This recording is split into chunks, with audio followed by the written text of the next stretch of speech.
Hey, sister cousins, welcome to my channel. I'm Lady C, and I'm here to tell you how I feel. Like and subscribe if you're new, and run it up in the comments. Let me know you stopped by. Now, dearly beloved, we are gathered here today to talk about Mayfair Witches Season 2, Episode 7. Ladies and gentlemen. Girl, can you believe we are already at episode 7? Like, girl, I'm kind of getting sad. Even though they pissed me off so much, at least twice this season, I'm still gonna miss, talking about it. So anyway, girl, today's episode is titled A Tangled Web. Girl, when I tell you I almost forgot I liked this show because I nearly quit, all right? I'm not gonna hold you. Last episode pissed me off, okay? But anyway, they definitely made up with this episode. So, girl, we opened up today's episode. We had that woman from the last episode that was trying to flash her little hoo-ha to Lark, girl. She's in the room with Lark. Rowan is downstairs trying to figure out what's happening down in them tunnels that got herself locked away. And so Lark is all about himself. And they get the performance some ritual because there's other women in the room and they got candles, I think. I can't remember, but they had a lot going on. I was like, first of all, what y'all finna do with my boy Lark, okay? Because y'all done forced this man in my face so many times that now I feel like I like him. Now we family. So now we got Rowan still looking dizzy as she wanna be, looking goofy down in the tunnels, locked up. I'm just, girl, you gonna make every piece of edge I got disappear the way you be carrying on. I just don't like it, okay? Do not piss me off. So we skip on over to Cortland and Ian driving to get the car that was on the road, left behind on the road or whatever. And so, girl, Ian is showing a few little magic tricks, and I'm like, all right, Cortland, don't trust him. Something about Ian just seems really off. Do you not see what he did to his own child? It's just something. And not to mention the fact that everything that Moira revealed in your memories, girl, he is not to be trusted. Oh, girl. So from the last episode, Lasher was trying to figure out, like, why are y'all playing with me? He ended up taking off running. They was like, girl, why do you keep running? He was like, I don't know what y'all want with me. He was like, well, listen, let me show you what's really happening, because you keep taking off and carrying on, and you really need to have a better understanding of why you here. So Lasher is taken to this chapel, playing Who Am I with Ian's son and friends, and girl, they're like, listen, you St. Ashler. And he was like, girl, I don't know who St. Ashley is. And they was like, well, girl, that's what your name is, girl. Like, I don't understand why it's not clicking, okay?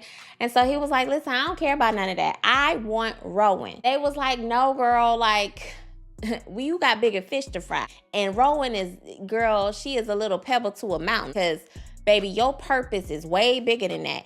You got a lot of power in that blood, okay? They said, well, listen, if you trust us, we're going to show you how. And so they got a little sample of blood, and girl, they grew a whole entire tree all off of him putting his blood to some wood. And girl, a whole tree just grew up right in the middle of the chapel, girl, down to the church house and the house of the Lord. Now everything has come to him. He's like, oh, okay, I seen the light. I remember now. We back in the car with Uncle Court and Uncle Ian, and girl, Cortland is running his mouth, being too trusting with his brother, and he tells him that their father erased his memories. And so Ian is like, well, it was probably for the best. But you can see this little sinister look in his eye, like he just took in the right information. I'm like, God doggone, like, please don't kill him, Lord. Like, I know Uncle Cortland, girl, that's Stockholm Syndrome. Because why do I want Uncle Cortland here? Because his whole arc is changing to now I'm empathetic to this man. You know what I'm saying? Like, I don't want him to go out like that, because he's really turning a new leaf, trying to prove to everybody that he's a good guy or getting better or whatnot. Oh, I forgot to say, girl, he done ran his mouth so daggone much that, girl, he done fooled around and told him that Lasher left him a gift. And now he didn't really say what the gift was, but like I said, girl, all that little information went right into Ian. He was like, ooh, yeah, I got you. So we're back in the tunnels with Rowan, girl. Rowan's fire starts burning, girl. And as she's getting closer, her fire gets hotter and hotter, girl. So she finally makes it to a door, and as soon as the door opened, girl, it's her cousin and aunt or whatever. And I'm like, see, it be your own people. You know what I'm saying? It be your own folks trying to hold you back. And so she was like, listen, y'all, move. I'm trying to get to my son, and I don't care, come hook or crook, I'm going to get to Lasher. And they was like, well, listen, girl, we got his little blood for you if that's what you came for here. And she was like, girl, listen, I know that's what I said, but, you know, I don't want that. I want my son. I need to see my son. Why can't I see my son? And she was like, well, listen, girl, okay, we going to let you see your son, but after we let you see your son, you got to go. But I did want to say, like, girl, why does everybody seem so afraid of Ian? That's suspicious. That's weird. I'm even picking up on the signals, but everybody seems to be terrified. So Cyprian is back down to the Talamasca, and they like, well, girl, did you sightsee or whatever you said you was gonna do before you stormed up out of here? And he was like, well, nah, girl. But they was thinking of a little master plan. He was talking about the Malloy book and everything else. As they're chatting, because he was chatting with the little girl with the bob, and so the blonde-haired lady who seems to be like the head mistress in charge, she walks in and she was like, well, girl, congratulations, you got your little promotion. Congratulations. Let's get down to business. So then they get to talking about the Taltos, and they explain that they have a body of a Taltos and that they need to know more information, and that they wanted to use Cyprian's powers to see what the history was once he touched the body or whatever. So they bring the body in. He was like, girl, I don't even need to touch him, girl. That's Lasher right there, girl. And so he looked rather young when he went on to glory. And so, girl, he was like, well, listen, girl, when I take this glove off, you know, some things might start shaking. So, you know, I just want to prepare y'all. So we come to find out that this body has been preserved since 1500 AD, which was way before the Mayfairs had ever got involved with Lasher. So the plot thickens. They really starting to cook with a little bit of grease now. They love to do me like this. They love to piss me off, and then they love to, you know, reel it back in and bring me back. Girl, have y'all liked and subscribed yet? Have you? Girl, go on and like and subscribe real quick. Okay, go ahead. I'll wait. So Rowan and Lasher Rowan is like, girl, we got to get you up out of here, okay? I don't know what's about to happen, but some issues about to go down, okay? And so Lasher was like, girl, I'm at home. I'm fine here, all right? Like, these my people, okay? They love me.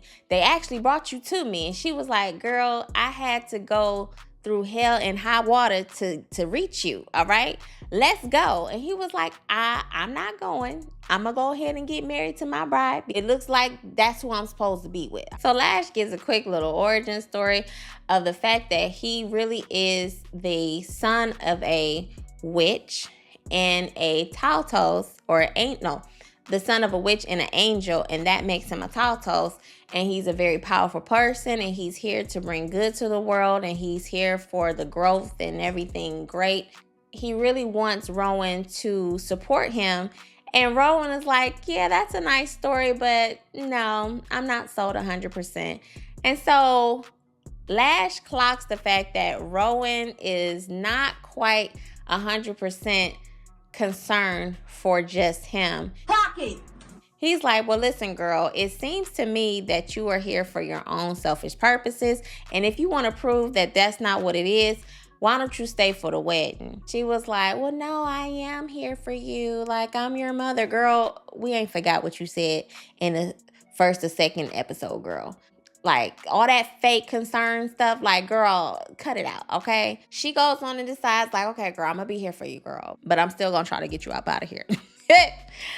Girl, we skip on back down to Amsterdam. Girl, Sip cracks the code and he discovers the real Lasher. He finds out that Lasher was a good person, that he is here to bring goodness to this world. And so he is ready to go out to Kilbride and really get some things started and get to know what exactly his purpose for being out there really is. So we skip on over to Cortland. He's in the room and he hears a lot of commotion going on outside. He's yelling and throwing things and just making a whole lot of commotion. And so Rowan calls Cortland. She was like, listen, girl, I need you to poke a little bit more and try to get a little bit more information because I spoke to Lasher, but girl, he don't know what the hell he talking about.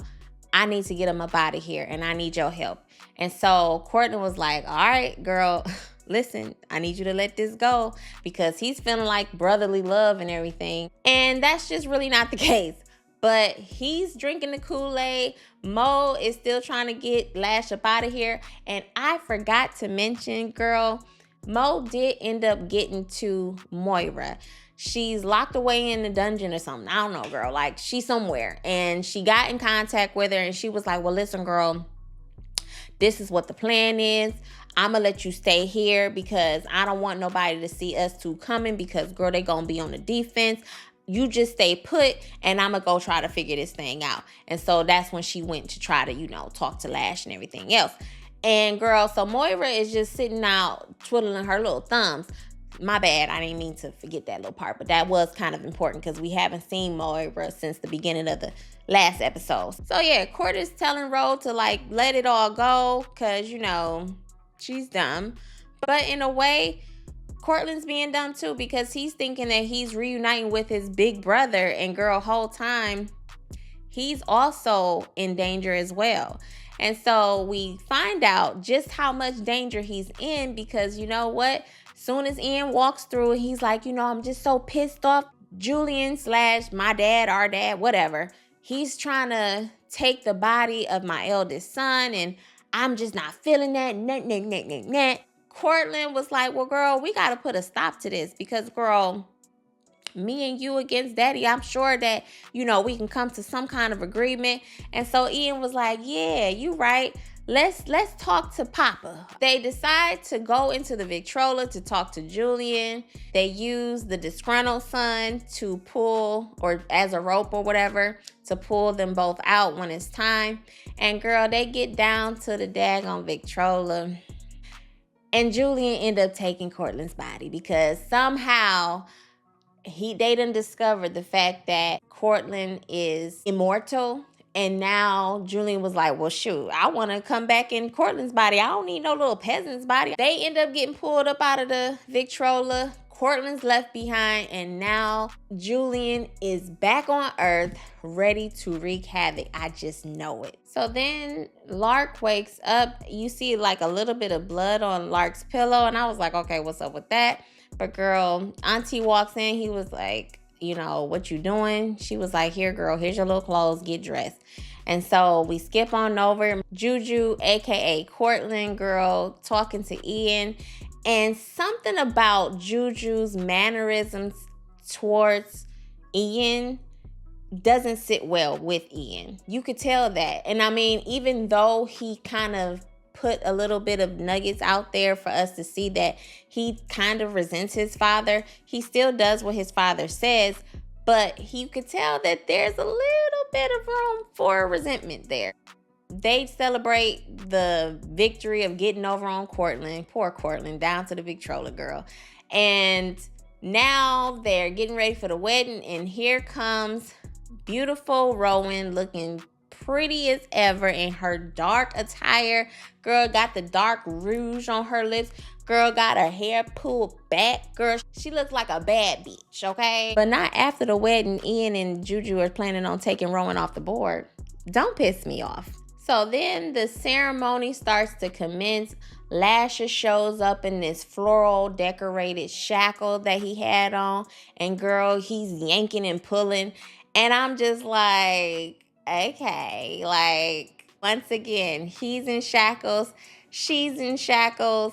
It's about to be something. I don't know what's supposed to happen, but anyway, girl, we skip on over. Girl, Cyprian and the Bob lady, they show up and they are in Kilbride or in the vicinity of Kilbride.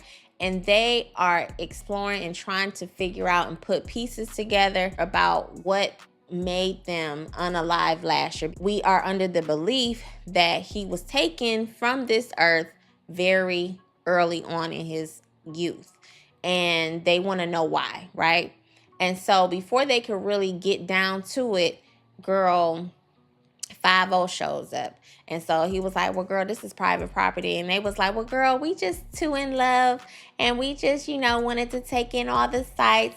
And so girl, 50 was like, I mean, I hear you and everything, but hold up. Let me talk to you for a hot second. And so then we skip back over to the wedding, and girl, they say they little vows or whatever. As soon as it was time to kiss the bride, girl, they went on ahead and changed the tradition to now it's time to hunch on the bride, okay? Because once they cut that rope, baby, Lasher broke loose and the girl broke loose, and then the curtains came down and you could hear the commotion going on behind the curtain or inside of the curtains. So once the wedding happens, girl, Ian cuts his hand and shows Rowan that, baby, I am tethered to Lark. And if you know what's good for Lark, you gonna get the up out of here and take your little friends with you, okay? Episode ends, and let me just say this. This, to me, so far is probably the best episode this entire season. They really told a good story. They did the big one with this episode. I am so excited for next week's season finale. I cannot wait. Very, very good episode. So, I don't know, girl. Like, again, I didn't read the book, so like I don't want to like put too much out there. I don't know what's going to happen next, but I'm just excited. I just really enjoy this season. If you have watched the first season and you just felt so disappointed that you just said forget it, please, please, please give this show a chance. You will not be disappointed, okay? You will enjoy this. You will get a little pissed off. All right, because I have gotten a little pissed off, but it is good. And I think the way they're setting it up, I believe we will get a third season. Okay, so like and subscribe, hit the notification bell if you are really about that life, and run it up in the comments, girl. Talk to me, girl. We can get this conversation started, all right?